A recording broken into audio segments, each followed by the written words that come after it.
नमस्कार। India debate में आप सबका स्वागत है। मैं हूं आशुतोष पाठक। मित्रों, सलमान खान के दिन लगता है कि उनके सितारे तो गर्दिश में जा ही रहे हैं, अपनी तरफ से बेचारे बहुत कोशिश कर रहे हैं। कल मैंने आपको बताई थी कि वो एक गंभीर बीमारी से गुजर रहे हैं।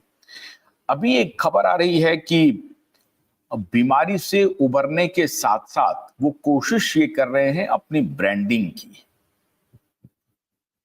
हमने कुछ दिन पहले आपको बताई थी कि भारत सरकार के पास खुफिया जो जानकारी मिल रही है उसमें मुंबई के बहुत सारे फिल्म स्टार निशाने पर हैं।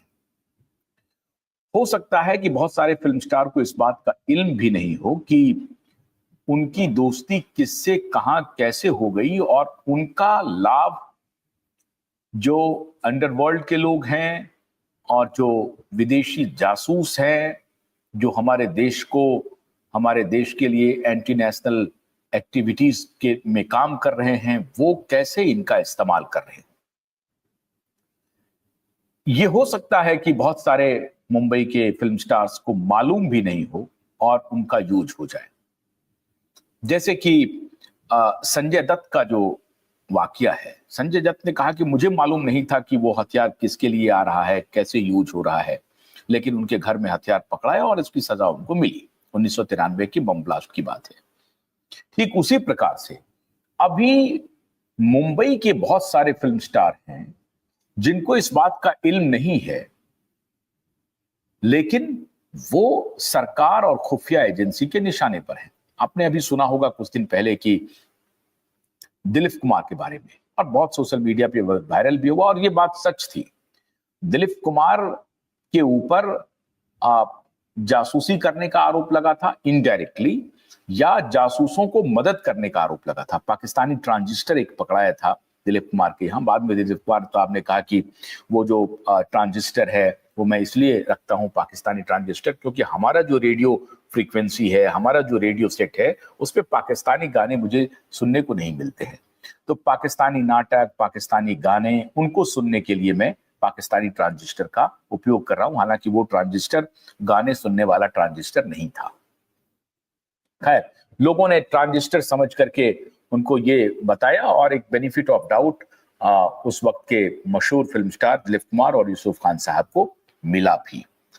लेकिन अभी जो कहानी चल रही है माननीय सलमान खान को लेकर के, वो बहुत गंभीर है।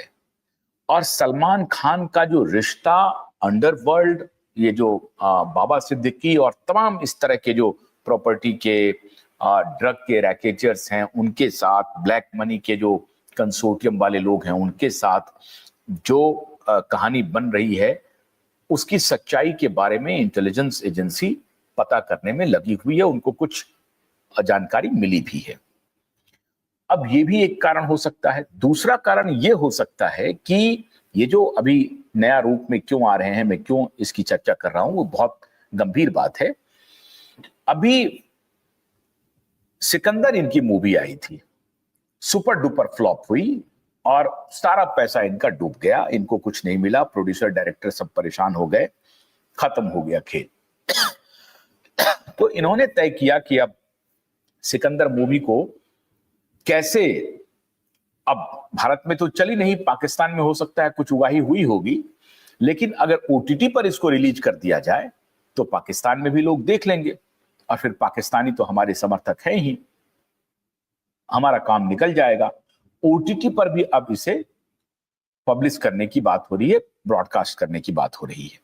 एक तो वो कहानी है। दूसरी कहानी एक और निकल के आ रही है कि बिग बॉस को भी ये ओटीटी के ऊपर ले जाना चाहते हैं। अभी तो सैटेलाइट चैनल पे चल रहा था बिग बॉस का जो सीजन 4-5। मैंने कभी बिग बॉस को, अगर टेलीविजन सर्फिंग के दौरान अगर बिग बॉस आ गया हो तो 1-2 सेकंड अगर देखा हो तो देखा हो, मैंने तो नहीं देखा। दुनिया देखती है, लेकिन इसलिए मैं ये नहीं कहूंगा कि, लेकिन बिग बॉस से वल्गर, बिग बॉस से थर्ड क्लास, बिग बॉस से चरित्रहीन कोई सीरियल आज तक मैंने तो देखा नहीं है। खास तौर से टेलीविजन के छोटे जो बॉक्स कहते हैं आप, स्मॉल बॉक्स का जो सीरियल्स है उसमें।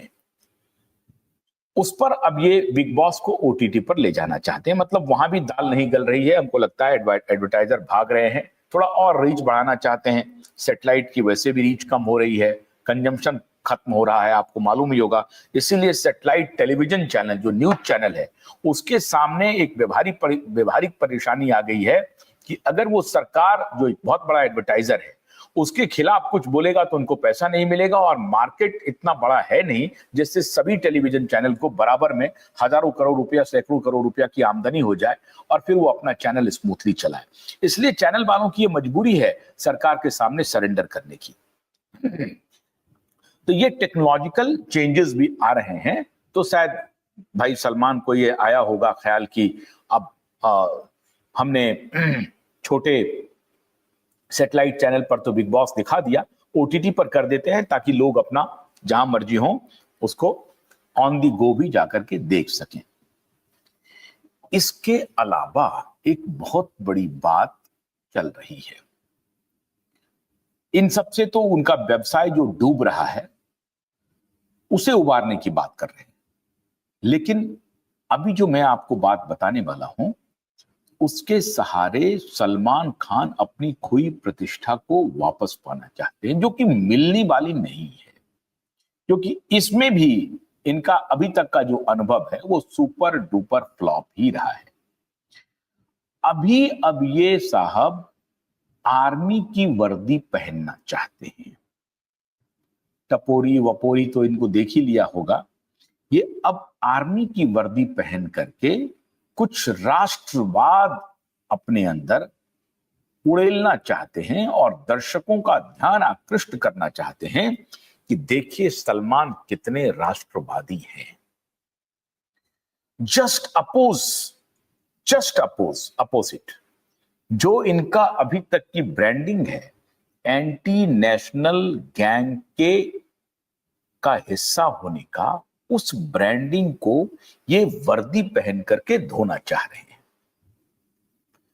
इसके पहले भी 2 दफा इन्होंने वर्दी पहनी थी, मल्टी स्टारर मूवी थी जिसमें दूसरे स्टार थे, लेकिन वो मूवी भी लगातार सुपर फ्लॉप हुई। 2008 में कोई मूवी आई थी, उसके पहले मूवी आई थी, वो सारी मूवी सलमान खान की फ्लॉप ही रही।